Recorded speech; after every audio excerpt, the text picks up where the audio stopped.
Hello.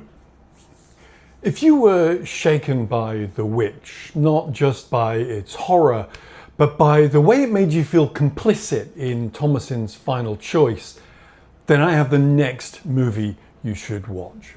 Because what lingers after The Witch isn't the goat, or the woods, or even the violence. It's the final question. What if turning towards the devil isn't simply corruption, but relief?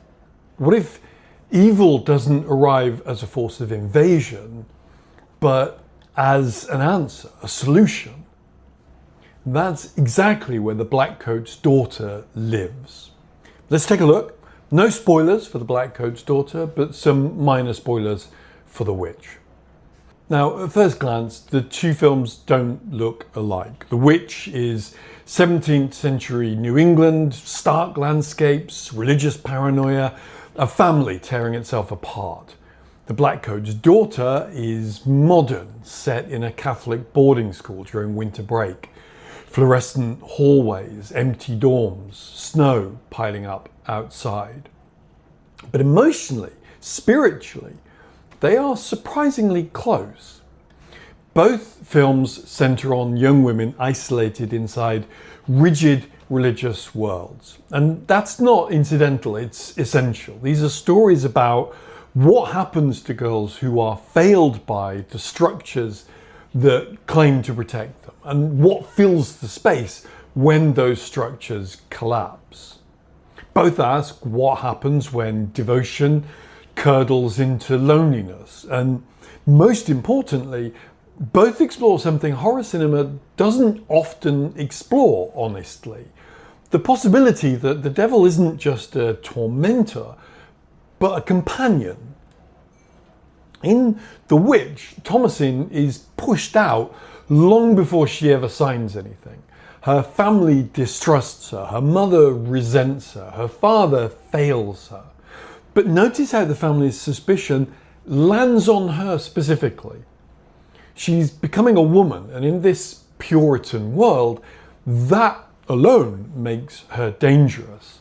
Her emerging body, her beauty, her very femaleness is what the family reads as a vector for corruption. Caleb can't stop looking at her. Her mother can barely stand the sight of her. Thomasin hasn't done anything. She simply exists as a young woman in a world that equates female maturity with the doorway to sin. Every accusation tightens the circle. By the time Black Phillip whispers, "Wouldst thou like to live deliciously?" it doesn't feel like temptation as much as recognition. He sees her. He speaks to her hunger. And what is that hunger, really? It's the desire to exist in her own body without being punished for it. It's the desire to want things, pleasure, freedom, selfhood, that her world has told her are monstrous simply because she's a girl who wants them. And this is the uncomfortable truth. We understand why she says yes. That flicker of sympathy, that moment where damnation looks almost merciful, that's the thread that connects these two films. But The Blackcoat's daughter doesn't simply echo it, it takes that flicker and follows it somewhere darker, somewhere the witch never goes. And to explain how, I need to talk about what the film actually does, how it works on you as the viewer. The Blackcoat's Daughter is a film built on withholding. It gives you 3 timelines and doesn't immediately tell you how they connect. There's Kat, a younger student left behind at school. There's Rose, an older girl staying for her own reasons. And there's Joan, a young woman travelling by bus through a winter landscape, picked up by a concerned couple. The film moves between these 3 threads without explanation, and this isn't a gimmick. The disorientation is the point. You're placed in the same emotional position as the characters. unmoored, missing something, grasping for connection between fragments that don't yet cohere. The structure makes you feel what abandonment feels like before the film ever names it. And within that structure, the film builds horror out of the most unsettling small details. There's a furnace room beneath the school, warm, rumbling, almost alive. And the camera returns to it the way someone returns to a secret. There's the image of Kat bowing, suddenly, involuntarily, her body folding in a way that doesn't look like submission to force. It looks like greeting, like gratitude. The sound design hums at frequencies that feel almost subliminal, not the shrieking strings of conventional horror, but a low, droning presence, as though the building itself is breathing. This isn't The Witch with the folklore removed. It's a film doing something structurally and formally its own, where The Witch unfolds with the grim inevitability of a Puritan's sermon.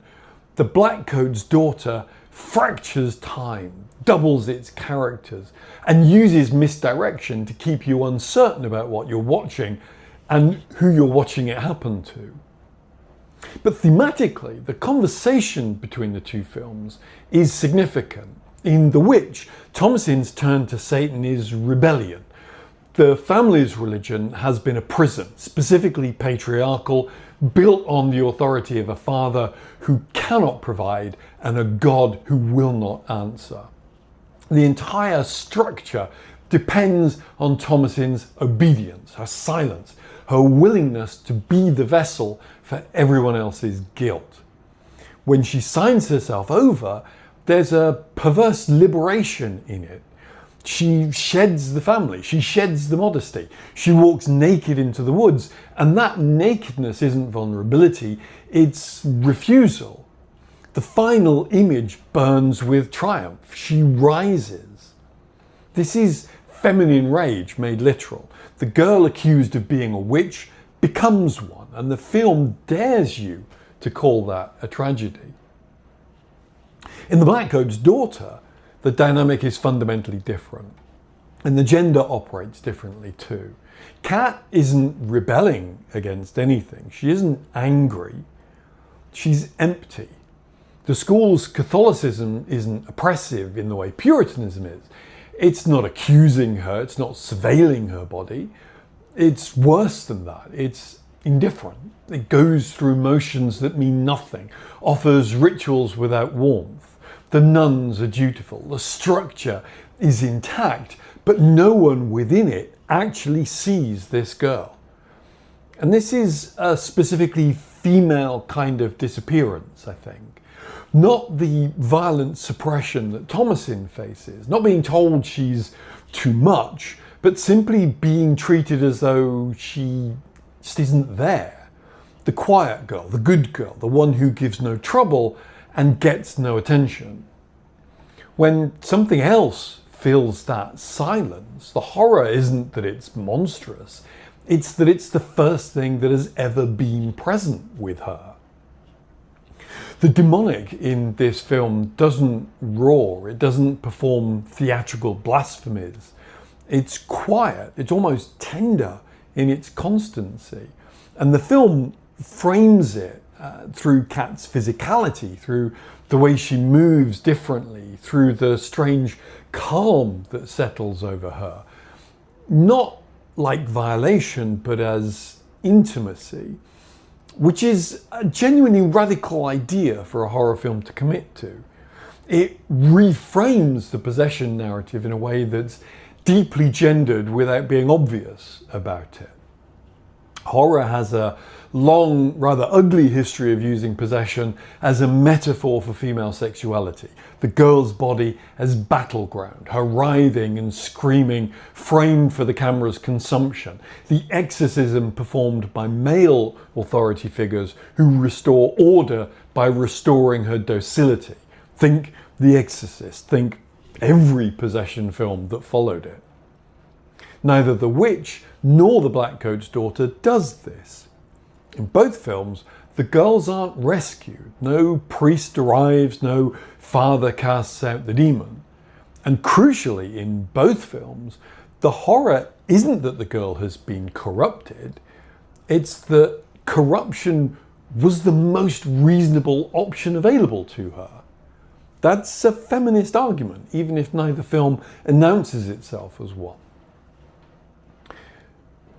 Now, I want to be honest about something. The Blackcoat's Daughter is a slow film. It's colder and more withholding than The Witch. The Witch gives you the texture of period language, the visceral horror of the family's disintegration, the cathartic strangeness of the ending. The Blackcoat's Daughter gives you less to hold on to, deliberately. The emotional payoff is quieter and it arrives later. If The Witch asks for your patience and rewards it with dark ecstasy, The Blackcoat's Daughter asks for your patience and rewards it with grief. But I think that grief is what makes the film linger. Because the question The Witch ultimately asks is, what does the devil offer? And the answer is agency, freedom, a self that was denied. Thomasin gets to become something powerful, sexual, unchained. Her damnation looks like selfhood finally claimed.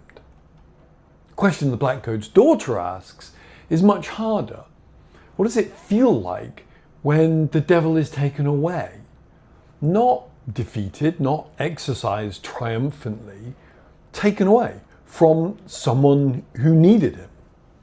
And here, the female dimension becomes devastating, because if Thomasin's story is about a girl who was too much for her world and found power in embracing that excess, Kat's story is about a girl who was never enough for anyone and found the only presence that didn't require her to be. Thomasin rages, Kat grieves.